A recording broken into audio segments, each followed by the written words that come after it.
Hello everyone, welcome to my channel. History का practice set है। Important question है NET JRF के लिए और भी सभी परीक्षाओं के लिए इम्पोर्टेंट है। तो चलिए इसका पहला प्रश्न देखते हैं। पहला प्रश्न है, चीनी यात्री भारत को क्या कहते थे? तो ऑप्शन है काऊ चांग, बी है किंग तू, सी है यंग ती और डी है इंतु। तो चीनी यात्री भारत को कहते थे इंतु। राइट आंसर हो जाएगा ऑप्शन नंबर डी। बौद्ध धर्म की सरलता और व्यवहारिकता से प्रभावित होकर अनेक चीनी यात्री ने बौद्ध ग्रंथों की प्रतियां लेने तथा पवित्र बौद्ध स्थानों की दर्शन करने के लिए भारत आए थे। इनमें जो सर्वाधिक प्रसिद्ध नाम है वो है फाहियान, ह्वेंसांग तथा इत्सिंग। फाहियान जो आया था वो चतुर्थ सदी में आया था, चंद्रगुप्त द्वितीय के शासनकाल में आया था। इसने अपने यात्रा विवरण में गुप्तकालीन समाज एवं संस्कृति का सुंदर चित्र खींचा था। और ह्वेंसांग जो आया था वो हर्षवर्धन के शासनकाल में आया था। इसने हर्षकालीन भारत की राजनैतिक एवं सांस्कृतिक दशा का वर्णन किया है। और इत्सिंग जो आया था वो 7वीं सदी में आया था। इसने अपनी यात्रा विवरण में नालंदा विश्वविद्यालय का वर्णन किया था। तो राइट आंसर ऑप्शन नंबर हो जाएगा डी। नेक्स्ट क्वेश्चन देखते हैं। औरंगजेब निम्नलिखित में से किस सूफी संत का शिष्य था? तो ये था मासूम का। राइट आंसर बी हो जाएगा। मुगल बादशाह औरंगजेब नक्शबंदी परंपरा का अनुयायी था। यह सूफी संत शेख मासूम का शिष्य था। शेख मासूम के कहने पर ही औरंगजेब ने 1679 ईस्वी में पुनः जजिया कर लगाया था। सभी सूफी सिलसिलों में नक्शबंदियाँ शाखा सर्वाधिक कट्टरवादी था। भारत में नक्शबंदिया संप्रदाय के संस्थापक ख्वाजा बाकी बिल्लाह ने किया था। तो इस सिलसिले के जो लोग थे वो संगीत के विरोधी होते थे। तो राइट आंसर बी हो जाएगा। नेक्स्ट देखते हैं। किसने 13वीं शताब्दी में जीव विज्ञान के क्षेत्र में मृगा पक्षी शास्त्र नाम के ग्रंथ का संकलन किया था? तो ये किया था हंसदेव ने। राइट आंसर ए हो जाएगा। जैन लेखक हंसदेव द्वारा लिखित संस्कृत पुस्तक मृगा पक्षी शास्त्र है। हंसदेव 13वीं शताब्दी के एक संत थे। यह पुस्तक 2 भाग में लिखी गई है। पहला भाग है जानवरों के विवरण पर और दूसरा भाग है विभिन्न पक्षियों से संबंधित समूहों की और उनकी प्रकृति और अन्य भौतिक विशेषताओं का संक्षिप्त विवरण इसमें दिया गया है। तो राइट आंसर ए हो जाएगा। नेक्स्ट देखते हैं। नेक्स्ट क्वेश्चन है, 1857 में किसने कहा कि हिंदुस्तान पर शासन करने की इच्छा मुझ में नहीं है? तो ये किसने कहा था? तो ये कहा था बहादुर शाह ने। राइट आंसर सी हो जाएगा।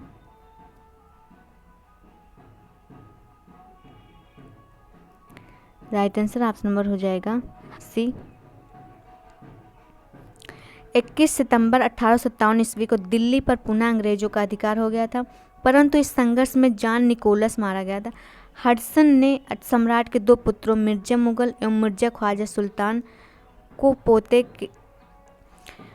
पोते मिर्जा अबू बकर को दिल्ली के लाल किले के सामने गोली से मार डाला था। बहादुर शाह ने कहा कि हिंदुस्तान पर शासन करने की इच्छा मुझ में नहीं है। हडसन ने उसे हुमायूं के मकबरे के पास गिरफ्तार कर लिया और उसे रंगून बर्मा से निष्कासित कर दिया था। राइट आंसर हो जाएगा option number C. Next question देखते हैं। किस वर्ष तथा किस स्थान पर अखिल भारतीय किसान सभा का प्रथम अधिवेशन हुआ था? तय हुआ था लखनऊ में 1936 में। राइट आंसर हो जाएगा ऑप्शन नंबर बी। और ये किए थे स्वामी सहजानंद सरस्वती ने। नेक्स्ट क्वेश्चन देखते हैं। किसे पूंजीवाद का उच्चतम रूप माना जाता है? तो ये माना जाता है साम्राज्यवाद को। राइट आंसर ऑप्शन नंबर हो जाएगा सी। जब कोई राष्ट्र अपनी सीमा के बाहर रहने वाले लोगों पर अपने स्वार्थों की पूर्ति के लिए नियंत्रण स्थापित कर लेता है, चाहे वह आर्थिक क्षेत्र हो या राजनीतिक क्षेत्र, उस राष्ट्र का साम्राज्यवाद कहलाता है। राइट आंसर हो जाएगा option number C. Next question देखते हैं। नेक्स्ट क्वेश्चन है, कथन है सिंधु गंगा मैदानी इलाकों को सिंचाई युक्त फुलवारी और अत्यधिक आबादी से भरपूर होने के लिए हिमालय पर्वत कारण है, और कारण है दिया गया है एशियन नोमेडिस्म के लिए सही कारण रहा है। तो इसमें से कौन सा आंसर सही होगा देख लेते हैं।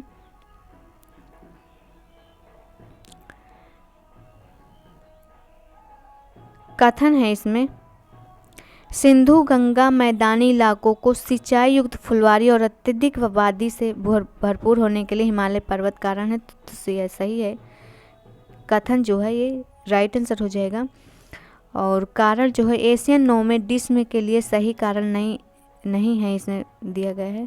तो इसका जो राइट आंसर हो जाएगा 8 नंबर हो जाएगा सी। नेक्स्ट देखते हैं, ऋग्वेद पर्जन्य किसके देवता थे? तो ये थे वर्षा जल और नदी के। राइट आंसर हो जाएगा ऑप्शन नंबर ए। ऋग्वेद में पर्जन्य बादलों के देवता थे। यह मुख्यतः वर्षा जल नदी आदि के लिए पूजनीय थे। इंद्र को आंधी तूफान बिजली और वर्षा का देवता भी माना जाता था। वरुण को नदियों और समुद्र का देवता माना जाता है। मित्र और वरुण 1000 स्तंभों के महल में निवास करने वाले देवता थे। रुद्र जो थे वो भय उत्पन्न करने वाले देवता थे। तो राइट आंसर हो जाएगा ऑप्शन नंबर ए। नेक्स्ट देखते हैं, भगवती सूत्र निम्नलिखित में से किस धर्म से संबंधित हैं? तो ये हैं जैन धर्म से। राइट आंसर बी हो जाएगा। भगवती सूत्र में जैन तीर्थंकरों मुख्यतः महावीर स्वामी का जीवन चरित्र तथा अन्य समकालीन जो थे जैसे मक्खली पुतगोसाल थे उनके संबंधों का वर्णन मिलता है इसमें। अपने प्रिय शिष्य इंद्रभूति से संवाद के माध्यम से जैन सिद्धांतों का प्रतिपादन हुआ। स्वर्ग नरक और 16 महाजनपदों का इसमें वर्णन मिलता है। राइट आंसर हो जाएगा बी। नेक्स्ट क्वेश्चन देखते हैं, कौन सा अभिलेख कुषाण वंश की वंशावली उल्लेखनीय संकेत देता है? तो ये देता है रबतक लेख। राइट आंसर हो जाएगा सी। अफगानिस्तान के बगलान प्रांत में स्थित सुर्ख कोतल के पास रबतक नामक स्थान पर काफिर किला नामक एक पहाड़ी से 1993 ईस्वी में रबतक अभिलेख की खोज की गई थी। तो राइट आंसर हो जाएगा option number C. Next question देखते हैं, किस गुप्त राजा को देवगुप्त भी कहा जाता था? तो ये कहा जाता था चंद्रगुप्त द्वितीय को। राइट आंसर हो जाएगा सी। गुप्तवंशी शासक चंद्रगुप्त द्वितीय को देवगुप्त, देवराज तथा देवर्षि नाम से जाना जाता था। समुद्रगुप्त कवि, संगीतज्ञ तथा विद्या का संरक्षक था। और समुद्रगुप्त को कविराज भी कहा जाता था। कुमार गुप्त के शासनकाल में नालंदा विश्वविद्यालय की स्थापना हुई थी। इसके सिक्कों पर अश्वमेध यज्ञ का साक्ष्य भी मिलता है। तो राइट आंसर हो जाएगा सी। नेक्स्ट देखते हैं, नेक्स्ट क्वेश्चन है, महमूद गजनवी के आक्रमण के समय मथुरा का शासक कौन था? तो ये था कुलचंद। राइट आंसर ए हो जाएगा। महमूद गजनवी ने अपना 13वां आक्रमण मथुरा पर किया, जहां का शासक था कुलचंद। मथुरा को सुदृढ़ तथा सब रूपों में सुंदर मंदिरों का नगर माना जाता है। उत्बी ने मथुरा की प्रशंसा बहुत की थी। महमूद ने मथुरा नगर को विध्वंस कर दिया था और लूटपाट कर ली थी वहाँ। तो राइट आंसर हो जाएगा ऑप्शन नंबर ए। नेक्स्ट देखते हैं, वह सुल्तान जो अधिराजत्व में विश्वास करता था ना कि प्रभुसत्ता पर। तो ये था Alauddin Khilji. Right answer C हो जाएगा। अलाउद्दीन वह सुल्तान था जो अधिराजन में विश्वास करता था ना कि प्रभुसत्ता पर। अलाउद्दीन भी बलबन के समान राजत्व के सिद्धांत में विश्वास रखने वाला व्यक्ति था। अलाउद्दीन राजा के दैवीय अधिकारों में विश्वास करता था। अलाउद्दीन के ही अपने शब्दों में कहता है, मैं नहीं जानता कि कानून की दृष्टि में क्या उचित है और क्या अनुचित है। मैं राज की भलाई अथवा अवसर विशेष के लिए जो उपयुक्त समझता हूँ उसी को करने की आज्ञा देता हूँ। अंतिम न्याय के दिन मेरा क्या होगा मैं नहीं जानता। राइट आंसर हो जाएगा सी। नेक्स्ट देखते हैं, निम्नलिखित में से किन पूर्व शासकों ने दिल जीतने के लिए एम्माओं को भू अनुदान दिए थे? तो ये दिए थे अफगान ने, राइट आंसर डी हो जाएगा। अफगानों ने भू शासकों को तुष्ट करने के लिए इमाम इस्लामिक धार्मिक संस्थाओं के अधिकारी को भूमि अनुदान दिया था। यह भूमि प्रार्थना और प्रशंसा के लिए मुस्लिम धर्मविदों एवं उलेमाओं को दी जाती थी। राइट आंसर हो जाएगा डी। नेक्स्ट देखते हैं 1805 ईस्वी में राजघाट की संधि ईस्ट इंडिया कंपनी ने किसके साथ की थी? तो ये की थी होलकर के साथ। राइट आंसर बी हो जाएगा। 24 दिसंबर 1805 में यशवंत राय होलकर ने गवर्नर जनरल बार्लो से राजपुर घाट की संधि कर ली थी। राइट आंसर हो जाएगा option number B. Next question देखते हैं। नेक्स्ट क्वेश्चन है सामान्य सेवा सूची अधिनियम 1856 1857 के विद्रोह का प्रमुख कारण क्या था? तो इसका जो प्रमुख कारण था वो था option number A, right answer हो जाएगा। इसमें तैनाती के लिए सिपाहियों को विदेश जाने की आवश्यकता थी जो उन दिनों हिंदुओं के लिए वर्जित था। तो इसका राइट आंसर हो जाएगा option number A. Next question देखते हैं। द्वितीय गोलमेज सम्मेलन में श्रीमती सरोजनी नायडू ने किसके द्वारा नामित सदस्य के रूप में हिस्सा लिया था? तो ये लिए थे भारत सरकार के द्वारा। राइट आंसर हो जाएगा ऑप्शन नंबर बी। द्वितीय गोलमेज सम्मेलन हुआ था 7 सितंबर 1931 में 1931 से 1 दिसंबर 1931 तक हुआ था। कहाँ हुआ था? लंदन में हुआ था, जेम्स पैलेस में। द्वितीय गोलमेज सम्मेलन में गांधी जी कांग्रेस के एकमात्र प्रतिनिधि थे। भारत सरकार की सदस्यता सरोजनी नायडू ने इसमें भाग लिया था। इसके साथ ही एनी बेसेंट भी थी। इन्होंने भारतीय महिलाओं का प्रतिनिधित्व किया था। मदन मोहन मालवीय राष्ट्रवादी दल के प्रतिनिधि के रूप में गए थे। राइट आंसर बी हो जाएगा। नेक्स्ट देखते हैं। निम्नलिखित में से किसने इन पंक्तियों को लिखा? संस्कृतियाँ जैविक हैं और इतिहास उनकी सामूहिक जीवन कथाएं हैं जो जन्म लेती हैं, बढ़ती हैं और नष्ट होती हैं। तो ये कहा था ओसवाल्ड स्पेगलर ने। राइट आंसर बी हो जाएगा। नेक्स्ट क्वेश्चन देखते हैं। निम्नलिखित में से कौन सा एक पशु हड़प्पा सभ्यता में मौजूद था? तो ये हाथी मौजूद था। राइट आंसर बी हो जाएगा। हड़प्पा सभ्यता के मोहनजोदड़ो से प्राप्त एक सील पर 3 मुख वाले देवता की मूर्ति मिली है जिसे पशुपतिनाथ की मूर्ति भी कहते हैं। इसमें चारों ओर हाथी, गैंडा, चीता तथा भैंसा विराजमान है। तो इसका राइट आंसर हो जाएगा option number B. Next question देखते हैं। वर्ण संस्कार वर्णों का मिश्रण के अनुसार कितनी जातियां हैं? तो इसका राइट आंसर हो जाएगा option number D. Next question देखते हैं। पुष्क लावती किस राज्य की राजधानी है? तो ये है गांधार की। राइट आंसर हो जाएगा ऑप्शन नंबर सी। गांधार आधुनिक पेशावर तथा रावलपिंडी के इलाके में स्थित है। इसकी राजधानी तक्षशिला है। प्राचीन काल में विद्या एवं व्यापार का प्रसिद्ध केंद्र था तक्षशिला। राइट आंसर हो जाएगा option number C. Next question देखते हैं। लेखन के आधार पर निम्नलिखित अशोक के स्तंभों में से कौन सा एक सबसे प्राचीन था? तो ये था रुम्मिनदेई स्तंभ। राइट आंसर बी हो जाएगा। मौर्यकालीन कला का उत्कृष्ट प्रदर्शन अशोक के स्तंभों में दिखाई पड़ता है। ये स्तंभ मथुरा और चुनार की पहाड़ियों से लाकर लाल बलुए पत्थर से बनाए गए थे।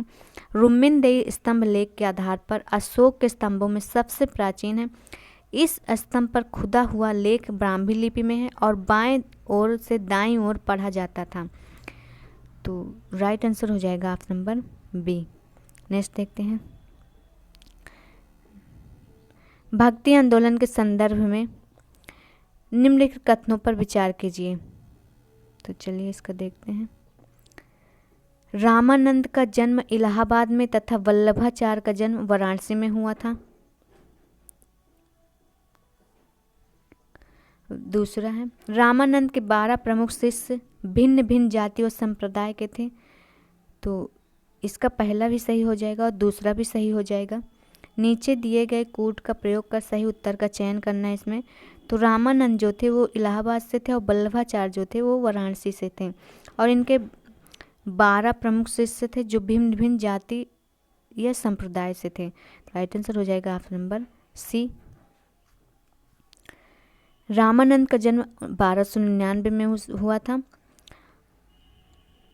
और वल्लभाचार्य का जो जन्म हुआ था वो 1479 ईस्वी में हुआ था। तो राइट आंसर हो जाएगा option number C. Next question देखते हैं। नेक्स्ट क्वेश्चन है, निम्नलिखित विकल्पों में से कौन सा सूची 1 तथा सूची 2 के मेल में है? तो इसका मिलान कर लेते हैं। तो इसका मिलान कर लेते हैं कौन सा सही है।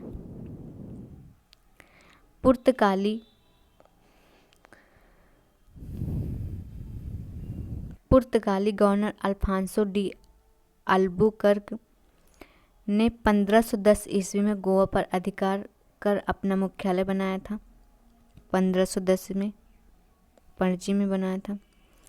और डच जो थे वो मसूलीपट्टनम में बनाए थे 1605 में। और ब्रिटिश जो थे वो मद्रास में बनाए थे 1639 में। और फ्रांसीसी जो थे वो पांडिचेरी में बनाए थे 1673 में।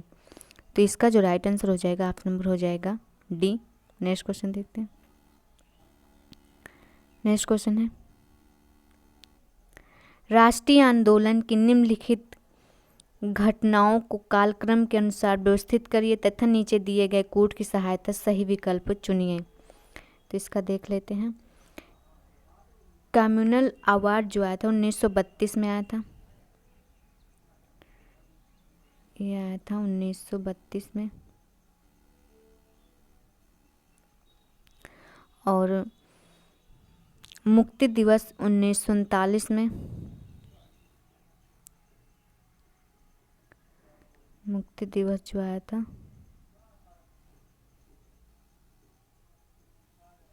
1939 में। और कम्युनल अवार्ड जो आया था वो 1932 में। और अगस्त आफर 1940 में आया था।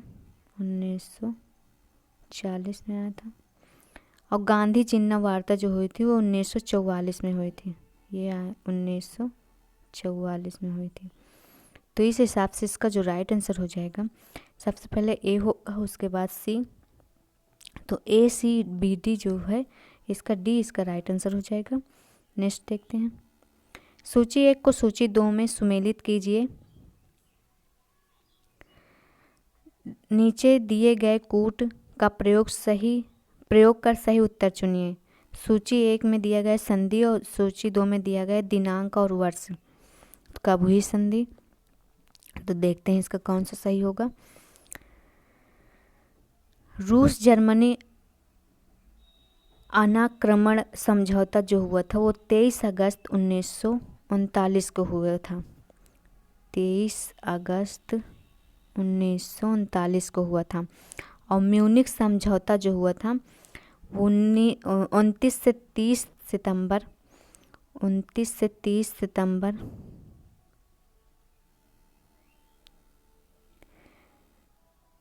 1938 में हुआ था। रोम बर्लिन टोक्यो धुरी जो हुआ था यह हुआ था 6 नवंबर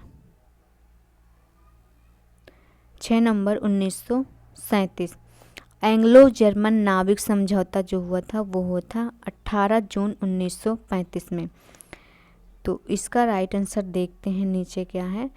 ए का हो जाएगा 3, बी का हो जाएगा 4, ए का 3।